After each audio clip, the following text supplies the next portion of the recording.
कहानी की शुरुआत जंगल के बीचों बीच एक ऐसी रहस्यमयी जगह से हुई जहां पर पहुंचना ही खतरे से खाली नहीं था। लेकिन फ्रैंक और लिली किसी तरह अपनी जान की परवाह किए बिना इस जगह तक पहुंच गए, क्योंकि यहीं पर वो अनमोल खजाना छुपा हुआ था जिसे अगर कोई प्राप्त कर ले तो वो इस दुनिया का सबसे ताकतवर इंसान बन सकता है। पानी में डुबकी लगाकर फ्रैंक उस खजाने तक पहुंचने का दरवाजा ढूंढ लेता है, लेकिन तंग रास्ता होने की वजह से वो अंदर नहीं घुस पाता। इसलिए मदद के तौर पर वो लिली को अंदर जाने के लिए कहता है। हालांकि लिली को तैरना नहीं आता था, लेकिन कोई और रास्ता न होने की वजह से लिली को पानी में कूदना ही पड़ता है। अपनी पूरी ताकत लगाकर लिली किसी तरह उस दरवाजे को खोलने में कामयाब रहती है। दरवाजे के खुलते ही नदी का सारा पानी नीचे जाने लगता है और एक रहस्यमयी शहर जो कि कुछ समय पहले पानी के नीचे था अब जमीन पर दिखाई देने लगा। लेकिन अगले ही पल उनका सामना जर्मनी के प्रिंस जोआकिम से हो गया। प्रिंस भी उस खजाने को हासिल करना चाहता था, इसीलिए उसने छिपकर इनकी बोट का पीछा किया, क्योंकि खजाने की एक पंखुड़ी से हर बीमारी का इलाज और किसी भी प्रकार के श्राप को तोड़ा जा सकता था।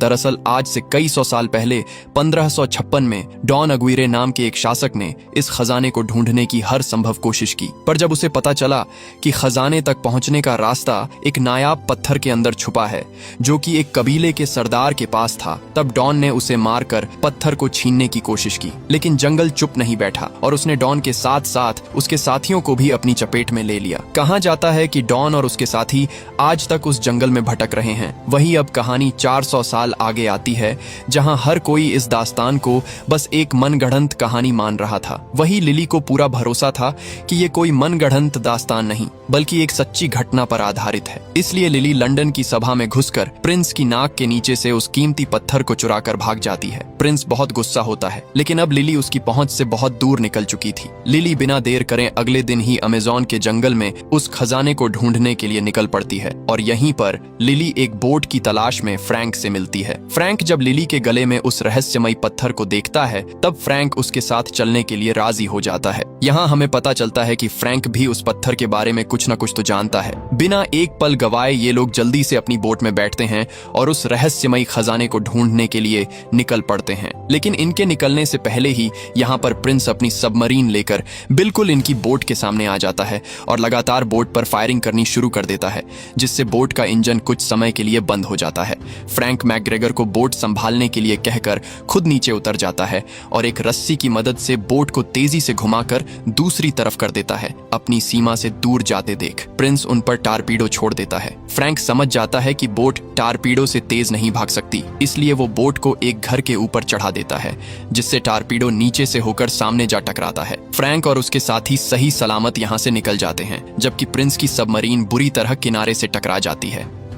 रास्ते में अद्भुत नजारों का आनंद लेते हुए यह लोग उस जगह को ढूंढते हुए आगे बढ़ने लगते हैं। थोड़ी आगे आने के बाद नदी दो रास्तों में बंट जाती है। नक्शे के हिसाब से इन्हें राइट साइड की तरफ से जाना होता है, लेकिन फ्रैंक उस रास्ते से जाने से मना करता है क्योंकि उस तरफ नदी का पानी बहुत तेज गति से बहता है। लेकिन लिली उसे फिर भी उसी रास्ते पर बोट को मोड़ने के लिए कहती है, क्योंकि इस तरफ से खजाने तक जल्दी पहुंचा जा सकता है। फ्रैंक भी उसकी बात मानकर बोट को राइट साइड मोड़ देता है। अब सूरज भी ढलने लगता है, इसलिए फ्रैंक बोट को एक किनारे पर लगा देता है और सभी यहीं पर रात बिताने का फैसला करते हैं। रात को जब सभी बोट पर बैठे होते हैं तभी मैकग्रेगर पर एक जंगली बिल्ली हमला कर देती है, लेकिन फ्रैंक उसे शांत करता है क्योंकि वो फ्रैंक की पालतू थी और अब तक इसी बोट में छुप कर बैठी थी। वहीं दूसरी तरफ प्रिंस उस जगह पर पहुंच जाता है जहां डॉन अग्विरे को आज से कुछ 100 साल पहले सजा मिली थी। प्रिंस जानता था कि नदी के पानी से उन्हें इस बंधन से मुक्त किया जा सकता है, इसलिए वो कुछ पानी की बूंदें डॉन के ऊपर गिराता है। पानी की बूंदें लगते ही पत्थर को चीरकर उसमें से सांप बाहर आने लगते हैं। प्रिंस उनसे बात करता है और कहता है कि वो उन्हें नदी का पानी देगा, बदले में उन्हें उसे जादुई पत्थर लाकर देना होगा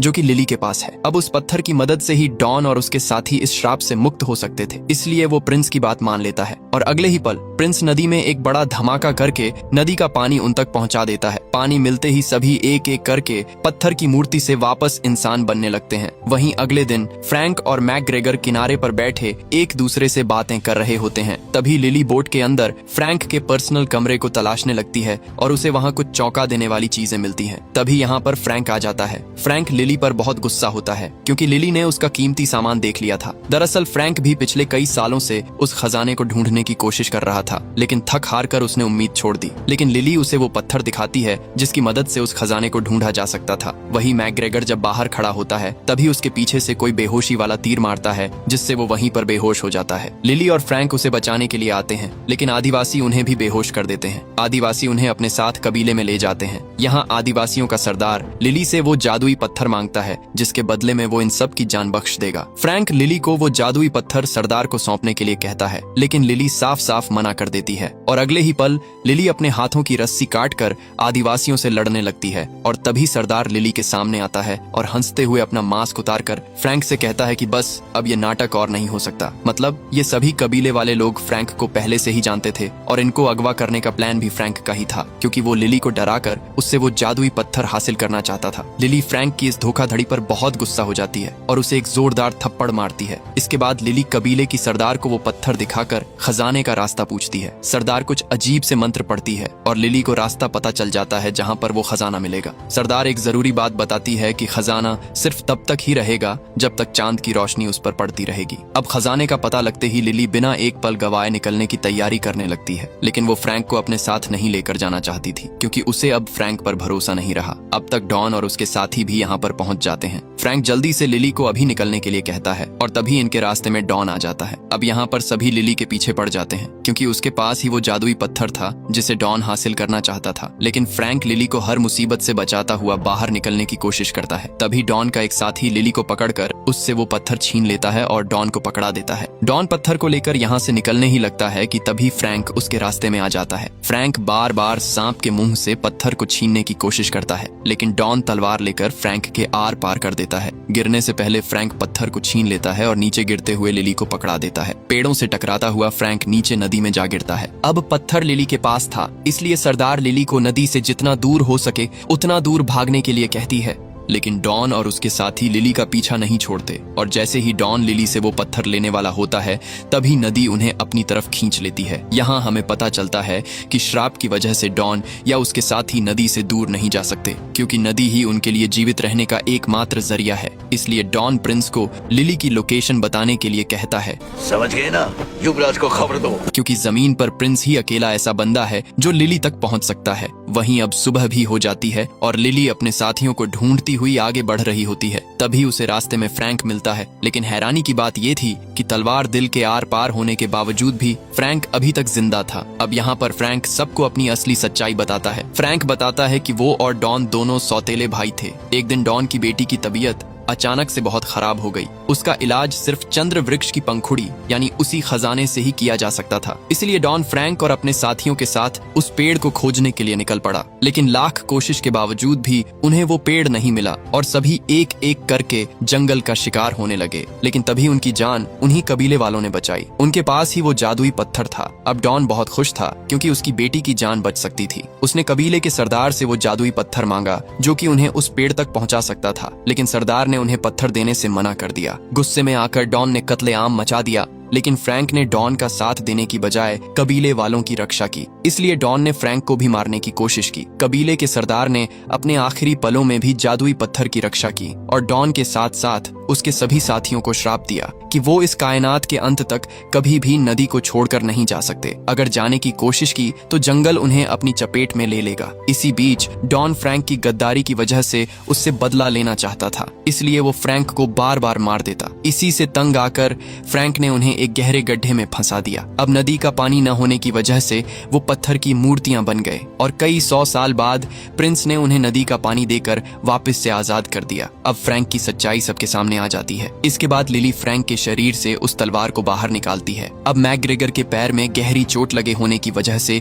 लिली उसे कबीले वालों के पास रुकने के लिए कहती है और खुद फ्रैंक के साथ उस खजाने को पाने के लिए निकल पड़ती है। वहीं प्रिंस को भी अब उनकी लोकेशन का पता चल जाता है, लेकिन प्रिंस के वहां तक पहुंचने से पहले पहले ही लिली वहां से निकल चुकी थी। लेकिन प्रिंस लिली के भाई मैकग्रेगर को पकड़ लेता है और जबरदस्ती उससे लिली का पता उगलवा लेता है। वहीं दूसरी तरफ फ्रैंक और लिली दोनों उस रहस्यमयी जगह पर पहुंच जाते हैं जहां पर वो जादुई पेड़ मौजूद था। लिली बिना एक पल गवाए पानी में डुबकी लगाकर उस पेड़ तक पहुंचने का दरवाजा खोल देती है और अगले ही पल सारा पानी नीचे जाने लगता है और एक अद्भुत जगह पानी के ऊपर आ जाती है। इससे पहले कि ये दोनों अंदर जा पाए, यहाँ पर प्रिंस लिली के भाई मैकग्रेगर को लेकर पहुंच जाता है। वो सभी को बंदूक की नोक पर लेकर लिली से जादुई पत्थर ले लेता है। इसके बाद प्रिंस फ्रैंक को बोट को अंदर ले जाने के लिए कहता है। अंदर पहुंचते ही वो जादुई पेड़ बिल्कुल इनके सामने था, लेकिन अभी ये पूरी तरह बेजान है। जब चांद बिल्कुल इसके ऊपर होगा तभी उस जादुई पत्थर की मदद से इस पेड़ को वापस जिंदा किया जा सकता है। कुछ ही देर में चांद अपनी जगह पर आने वाला था, इसलिए प्रिंस फ्रैंक और लिली दोनों को जल्दी से पेड़ को जिंदा करने के लिए कहता है। बदले में वो उन्हें भी एक पंखुड़ी देने का वादा करता है। अब चांद भी बिल्कुल ऊपर आ जाता है। फ्रैंक और लिली किसी तरह पहेली को सुलझा लेते हैं और जैसे ही पत्थर अपनी सही जगह पर लगता है, पूरा पेड़ दोबारा से जिंदा होने लगता है और चांद की रोशनी पड़ते ही उस पर जादुई पंखुड़ियां उगनी शुरू हो जाती हैं। अब फ्रैंक और लिली यहाँ पर अपनी चाल चलते हैं। लिली सिपाही की गन लेकर फ्रैंक को गोली मारती है। फ्रैंक तो श्रापित था, इसीलिए वो मर नहीं सकता था, लेकिन फ्रैंक जानबूझकर मरने का नाटक करता है और नीचे नदी में गिर जाता है। इसलिए वादे के मुताबिक अब वो एक पंखुड़ी प्रिंस को लिली को देनी पड़ेगी। वही फ्रैंक बोट के ऊपर चढ़कर एक एक करके सभी सैनिकों को मार गिराता है। लिली भी प्रिंस को चकमा देकर अकेली पेड़ के ऊपर चढ़ जाती है। अब चांद के धीरे धीरे ढलने से पेड़ की पंखुड़ियां गायब होने लगती हैं, लेकिन लिली किसी तरह एक पंखुड़ी को हासिल कर लेती है और अगले ही पल पेड़ की टहनी टूटने की वजह से लिली से वो पंखुड़ी छूट जाती है। लेकिन फ्रैंक अपनी जान की परवाह किए बिना पंखुड़ी को नीचे गिरने से बचा लेता है।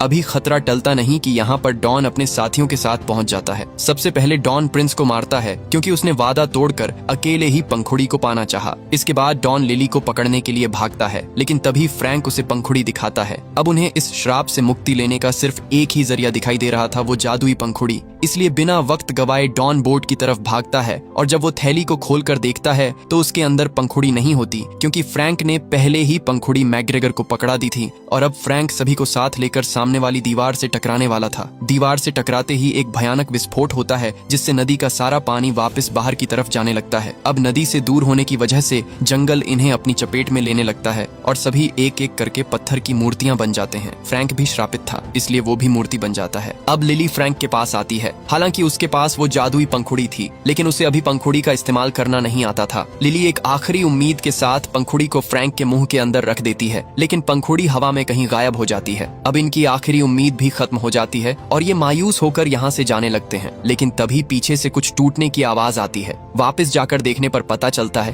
कि पंखुड़ी ने अपना असर दिखा दिया और फ्रैंक अब श्राप से मुक्त हो चुका है। सभी एक दूसरे के गले मिलते हैं और यहीं पर ये कहानी खत्म होती है। दोस्तों, अगर